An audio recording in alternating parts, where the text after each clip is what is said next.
नमस्कार शेतकरी मित्रांनो, आम्ही संगमनेरकर युट्यूब चॅनलमध्ये तुम्हा सर्वांचं मनपूर्वक स्वागत. तर शेतकरी मित्रांनो, आपल्या संपूर्ण भारत देशामध्ये शेतकरी हा राजा आहे असं म्हटलं जातं.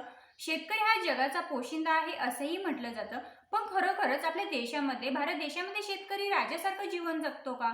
तर अजिबात नाही. तर शेतकरी मित्रांनो, हे फक्त म्हणण्यापुरतं आहे की शेतकरी राजा आहे, शेतकरी हा जगाचा पोशिंदा तर आहे, परंतु शेतकऱ्याला राजासारखं जीवन मात्र कधीच जगता येत नाहीये. तर शेतकरी मित्रांनो, आपल्या थंबनेलवरती तुम्ही पाहिलेलेच आहे की आपण थंबनेलवरती असं लिहिलेलं आहे की आपली शेती पडीक ठेवून मजुरी करणे हे नेहमीच फायदेशीर ठरतं. तर मग खरोखरच हे जे वाक्य आहे ते खरं आहे का? तर मित्रांनो, हे आपण थोडंसं समजावून घेण्याचा प्रयत्न आजच्या व्हिडिओमध्ये करणार आहोत की खरोखरच शेती पडीक ठेवून मजुरी करणं फायदेशीर आहे का, हे थोडंसं जाणून घेणार आहोत आजच्या व्हिडिओमध्ये. तर शेतकरी मित्रांनो, मी कविता आणि स्वागत करते तुम्हा सर्वांचं आपल्या आम्ही संगमनेरकर या युट्यूब चॅनलमध्ये. तर शेतकरी मित्रांनो, आता कुठलंही पीक घ्या. शेतकरी शेतकरी आपल्या शेतामध्ये जे पीक पिकवतो, कांदा असेल, टोमॅटो असेल, ज्वारी असेल, तूर असेल, मूग असेल, लसूण असेल, कुठलंही पीक असो, सोयाबीन असेल, कापूस असेल, कुठलंही पीक असो, त्या पिकामध्ये शेतकरी बांधवांना हा नफा न मिळता तोटाच मिळत आहे.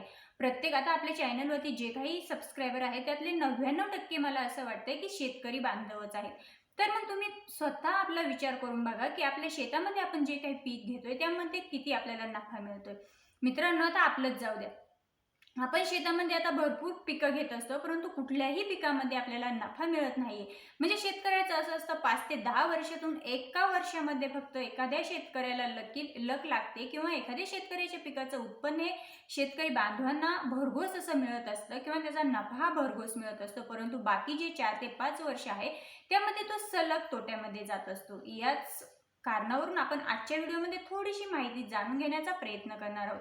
मित्रांनो, आता आपण एका सोयाबीन शेतकऱ्याच्या उत्पन्नाचा हिशोब बघणार आहोत किंवा खर्च जाणून घेण्याचा प्रयत्न करणार आहोत, जेणेकरून तुमच्या हे लक्षात येईल की खरोखर शेती करणं हे फायदेशीर आहे का मजुरी करणं. यामध्ये पहिला जो मुद्दा आहे त्यामध्ये मित्रांनो, आपण आता एका शेतकऱ्याला 5 एकर सोयाबीन आहे, म्हणजे एका शेतकऱ्याची 5 एकर सोयाबीन आहे. तर या 5 एकर सोयाबीन उत्पन्न घेण्यासाठी त्या शेतकरी बांधवाला एकूण जो खर्च येतो त्या खर्चाचा हिशोब जर केला तर एकूण 5 एकर सोयाबीनसाठी 1,25,000 रुपये हा सोयाबीन उत्पादन घेण्यासाठी त्या शेतकरी बांधवाला खर्च येत असतो.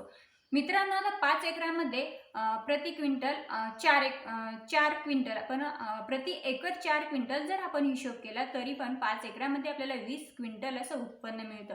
एवढंही मिळत नाही, परंतु आपण 20 क्विंटल जर धरलं, 5 एकरमध्ये 20 क्विंटल उत्पन्न धरलं तर या सोयाबीन पिकासाठी प्रति क्विंटल 4,400 रुपये हा भाव आपल्याला मिळत आहे, आपल्या शेतकरी बांधवांना मिळत आहे. तर मग आपण प्रति क्विंटल 4,400 रुपये भाव जर पकडला तर 20 क्विंटलचे 4,400 गुणुले 20 जर आपण केलं तर इज इक्वल टू 88,000 येतात. तर मित्रांनो, आता हे जे 88,000 आहे, तर यामध्ये आपण जर त्या 5 एकर सोयाबीन उत्पन्नाचा खर्च जर धरला तर तो उत्पादन खर्च आहे 1,25,000.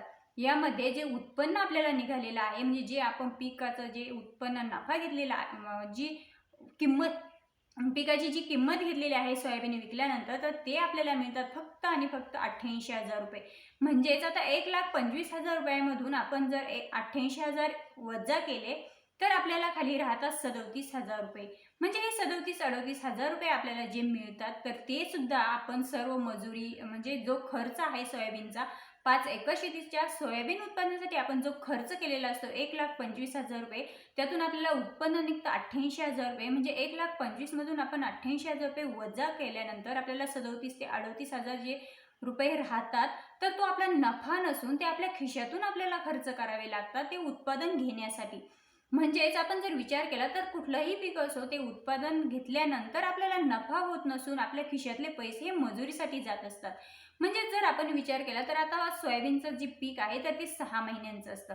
मित्रांनो, आता या 6 महिन्यांमध्ये आपण 1,25,000 रुपये खर्च करून सुद्धा आपल्याला जे नफा मिळायला पाहिजे होता, आपल्याला जास्त नफ्याची आवश्यकता नसते, परंतु मित्रांनो, हे जे काही 37 ते 38,000 आपण आपल्या खिशातून घालत असतो, तो जर आपल्याला नफा मिळाला असता तरी पण आपले शेतकरी बांधव खुश होण्यासारखे आहेत. म्हणजे शेतकरी बांधवांना खूप मोठी आशा असते असंही नाही, आणि त्याला त्याचा खर्च जाऊन थोडासा नफा जरी मिळाला तरी शेतकरी बांधवांचं मन एवढं स्थिर आहे की तो त्यामध्ये सुद्धा आपलं समाधान मानू शकतो. परंतु मित्रांनो, आपल्याला यामध्ये सुद्धा खर्च वजा करून आपल्या खिशातून पैसे घालावे लागतात. एवढी बिकट परिस्थिती आपल्या शेतकरी राजावरती आलेली आहे. तर आणि तरी सुद्धा लोक म्हणतात की शेतकरी हा राजा आहे, भारत देशामध्ये शेतकरी राजा आहे, असं म्हणणाराही तेवढाच मूर्ख असेल. मित्रांनो, आता आपण हे बाजूला ठेव, म्हणजे उत्पादन खर्च बाजूला जर ठेवला आणि फक्त मजुरीचा विचार केला, तर आपल्याला सोयाबीन हे पीक असतं 6 महिन्यांचं, म्हणजे 6 महिने सोयाबीन पीक काढण्यासाठी लागतात. तर मग आपण जर मजुरीचा हिशोब पकडला तर एका मजुराला 400 रुपये रोज आहे. आणि मजूरही आता इतके, म्हणजे मजुरांना इतकं डिमांड आलेलं आहे की आपल्या शेतकरी बांधवांना त्या मजुराच्या हातापाया पडून त्याला शेतामध्ये आणावं लागतंय. म्हणजे मजुराला आज इतकं डिमांड आलेलं आहे की तो शेतकऱ्यापेक्षाही स्वतःला जास्त किंमत असल्यासारखा वागतोय. तर आपल्याला 400 रुपये देऊन सुद्धा मजूर मिळत नाहीये. आता सध्या आपणही आपल्या शेतामध्ये सोयाबीन काढलेला आहे, कापूस वेचणे आहे आणि दिवाळीमुळे आमच्याकडे तर भरपूर कापूस असे आहेत की शेतामध्ये सर्व असं पांढरं शुभ्र सोनं दिसत आहे. परंतु ते वेचण्यासाठी आपल्याला बायका मिळत नाहीये किंवा मजूर मिळत नाहीये. एवढी बिकट परिस्थिती आपल्या शेतकरी बांधवांवरती आलेली आहे. तर मग आपण जर विचार केला की 400 रुपये मजुरी पकडली, तर 400 रुपये रोजंदारीने 6 महिन्याचे दिवस एकूण होतात 180. तर 180 गुणिले 400 जर आपण केलं तर इज इक्वल टू 72,000 रुपये होतात. म्हणजे एक मजूर जर 6 महिने मजुरीने गेला तर तो 72,000 रुपये कमवतो. आणि यातून आपण 30 दिवस तर सुट्टीचे पकडले, म्हणजे एक दिवस आपण बाजारच्या दिवशी मजूर सुट्टी घेत असतो, असे 30 दिवस जर आपण त्यातून एक वजा केले तर एकूण 60,000 रुपये राहतात. म्हणजे एक मजूर 6 महिन्यामध्ये 60,000 रुपये कमवतो.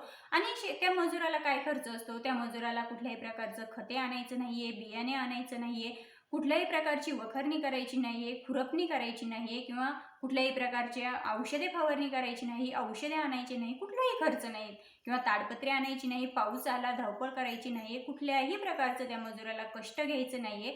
मजुराचा जो टायमिंग असतो सकाळी 10 ते संध्याकाळी 5 वाजेपर्यंत, मध्ये 1 तास त्या मजुराला सुट्टी असते, 2 ते 3, म्हणजे जो काही हा कालावधी आहे त्या कालावधीमध्ये त्याला फक्त काम करायचंय. भलेही त्या शेतकऱ्याचं काही हो, पाऊस येऊ, काही हो, काम हो किंवा न हो, परंतु त्या मजुराला त्याची मजूर ही निश्चित मिळत असते. परंतु त्या शेतकऱ्याचं काय?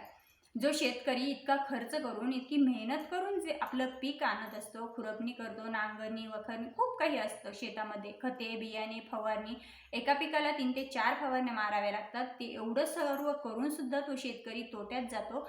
आणि हा जो मजूर आहे तर तो मजूर सकाळी 10 ते 5 येतो, दुपारी 2 ते 3 सुट्टी घेतो, तरी सुद्धा तो मजूर मजेत असतो. म्हणजे त्याला त्याचा पगार हा नक्की मिळत असतो, कारण एक दिवस भरला म्हणजे त्याची मजुरी निश्चित होत असते. आणि शेतकरी बांधवाला त्याच्या पिकाचं काही हो, त्या मजुराला मजुरी तर ही द्यावीच लागते. म्हणजेच आपण जर एकंदरीत विचार केला तर मजूर हा काहीही कष्ट, म्हणजे काहीही शारीरिक कष्ट, म्हणजे मानसिक टेन्शन तर मजुराला कुठलंही नाहीये. म्हणजे शेतकऱ्याला जे टेन्शन असतं, आपण सोयाबीन केली, कापूस केला, कुठलाही कांदा असो, कुठलाही पीक करो, आपल्याला ते शेतामध्ये केल्यापासून ते निघेपर्यंतही त्या पिकाची काळजी घ्यावी लागते. आणि हे सर्व करून सुद्धा, एवढी काळजी घेऊन सुद्धा 5 ते 6 महिने त्या पिकाची आपण काळजी घेत असतो. पुन्हा ते पीक निघाल्यानंतर सुद्धा त्या मालाला भाव राहील की नाही राहणार हेही टेन्शन त्या शेतकरी बांधवाला असतं. आणि आपल्या शेतकरी बांधवांचं असं असतं की आपलं पीक आलं की आपल्याकडे भाव नसतो, आणि आपल्याकडे पीक नसलं की त्या मालाला भाव असतो. हे प्रत्येक शेतकरी बांधवाच्या बाबतीत असंच घडतं.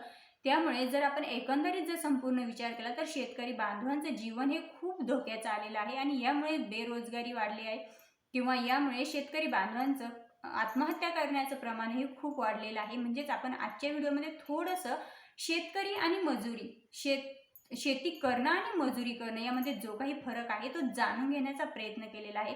म्हणजेच खरोखर शेतीला किंमत आहे का? तर शेती फक्त विकल्यानंतर त्या शेतीला किंमत येत असते.